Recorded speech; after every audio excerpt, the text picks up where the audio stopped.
The Battle of Bannockburn, fought in June 1314, is best defined as a pivotal moment in Scottish history and a crucial turning point in the Wars of Scottish Independence. This battle saw the forces of Robert the Bruce, King of Scots, decisively defeating the English army led by King Edward II. The significance of Bannockburn lies not only in its immediate military victory, but also in its long-term impact on Scottish national identity and the struggle for independence from English domination. Bannockburn's importance is underscored by two main factors. Firstly, it was a morale booster for Scots, affirming their resolve and capability to resist English rule. Victory bolstered Robert the Bruce's position as a legitimate ruler and strengthened the Scottish resolve to maintain their independence. Secondly, the battle marked a decline in English influence over Scotland, setting the stage for the eventual signing of the Treaty of Edinburgh-Northampton in 1328, which recognized Scotland's independence. Specific examples that illustrate Bannockburn's significance include its influence on subsequent Scottish military tactics and the fostering of a national identity. The battle demonstrated the effectiveness of utilizing terrain and innovative tactics such as the deployment of schiltrons, dense formations of spearmen to counter the English cavalry. This approach was later studied and adapted by other military leaders. Additionally, the victory became a symbol of Scottish determination and unity, inspiring future generations to uphold their sovereignty. Supporters of Bannockburn's significance emphasized the battle as a defining moment that solidified the concept of Scottish self-determination. Historians often cite it as a catalyst for the development of a distinct Scottish cultural and political identity separate from England. However, there are challenges and controversies surrounding this viewpoint. Some argue that the importance of Bannockburn is overstated, suggesting that the subsequent decades of conflict and negotiations played a more significant role in solidifying Scottish independence. Others point out that while Bannockburn was a military triumph, it did not immediately end the Wars of Independence or secure lasting peace. This point connects to broader themes of the struggle for Scottish independence by highlighting the interplay between military success, political maneuvering, and cultural identity. Bannockburn's legacy continues to influence Scottish consciousness and its ongoing discussions about autonomy and self-governance. By understanding Bannockburn as a turning point, we gain insight into how historic events can shape a nation's path and identity, resonating deeply in both historical scholarship and popular memory. The prelude to battle, the road to Bannockburn, refers to the tumultuous events leading up to the Battle of Bannockburn, a pivotal conflict in the First War of Scottish Independence. This prelude encompasses the political maneuvers, military skirmishes, and the socio-economic tensions that set the stage for one of Scotland's most significant battles against English dominance. The significance of this prelude lies in its role as the catalyst for the decisive victory at Bannockburn in 1314, which solidified Robert the Bruce's leadership and invigorated Scottish efforts for independence. In the years leading to Bannockburn, Robert the Bruce embarked on a comprehensive campaign to consolidate power and resist English encroachment. Two notable examples of this are the successful guerrilla warfare tactics employed by Bruce, which allowed smaller Scottish forces to outmaneuver and harass larger English armies, and the strategic capture of Stirling Castle, a critical stronghold, which pressured the English into a decisive confrontation. These actions highlighted Bruce's adeptness as a military leader and his commitment to Scotland's autonomy. Opinions supporting the pivotal nature of the prelude focus on Bruce's leadership abilities and his understanding of the Scottish landscape, both physically and politically. Historians often credit Bruce's strategic acumen during this period as a decisive factor in tilting the balance of power in favor of the Scots. His ability to inspire and unify the various Scottish clans under a common cause was instrumental in preparing for the confrontation at Bannockburn. However, this period was fraught with challenges and controversies. Bruce's legitimacy as king was questioned by some, given his initial alliance with the English and his subsequent violent ascension to the throne. This included the murder of rival claimant John Comyn, which polarized Scottish nobles and complicated his path to leadership. Additionally, the period was fraught with challenges and controversies. Bruce's legitimacy as king was questioned by some, given his initial alliance with the English and his subsequent violent ascension to the throne. This included the murder of rival claimant John Comyn, which polarized Scottish nobles and complicated his path to leadership. Additionally, there were alternative viewpoints, particularly from those loyal to the Common or Balliol factions, who saw Bruce's rise as opportunistic rather than noble.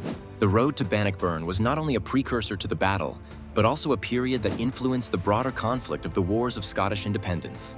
It set the tone for what would become a protracted struggle for sovereignty and shaped the national identity of Scotland.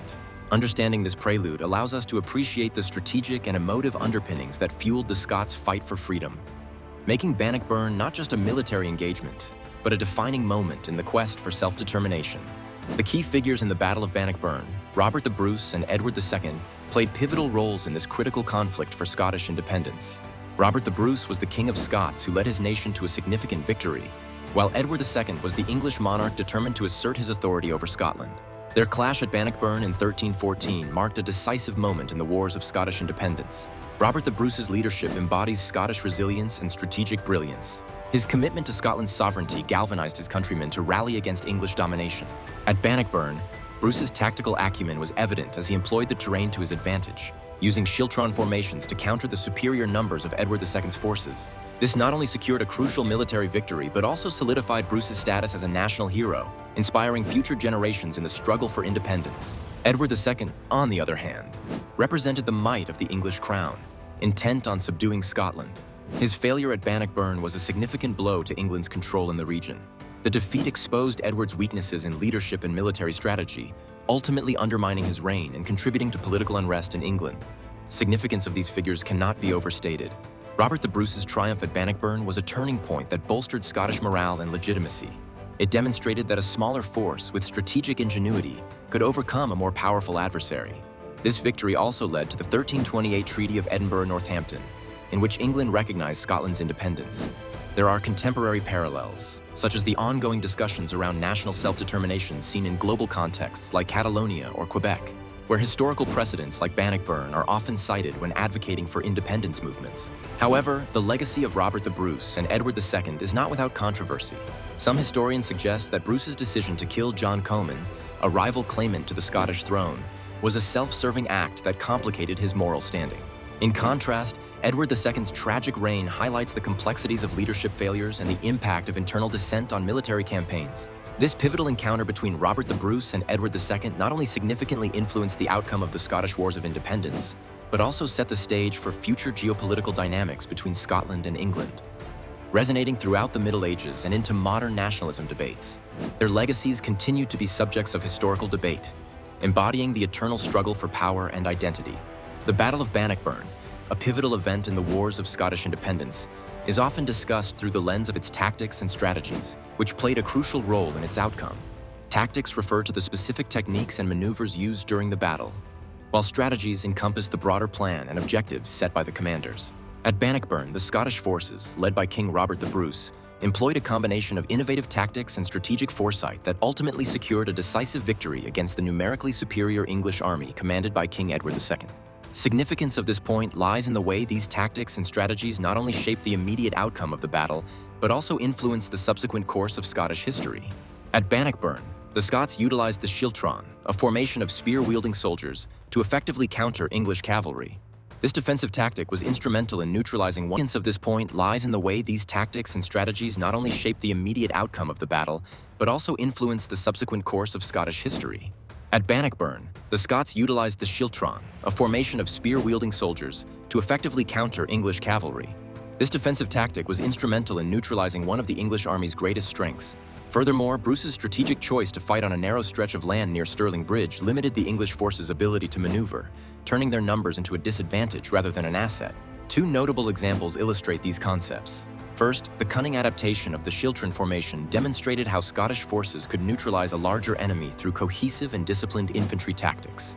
Second, Bruce's decision to engage in guerrilla warfare leading up to the battle ensured that the Scottish forces were well prepared and the English were weary and disoriented, showcasing strategic mastery over a long campaign rather than a single engagement. Historians and military experts often highlight Robert the Bruce's leadership and the ingenuity of the Scottish tactics as key factors in their success. Some suggest that his understanding of both his own force's strengths and his opponent's weaknesses was exemplary. However, alternative viewpoints might argue that Edward II's leadership failures contributed significantly to the English defeat.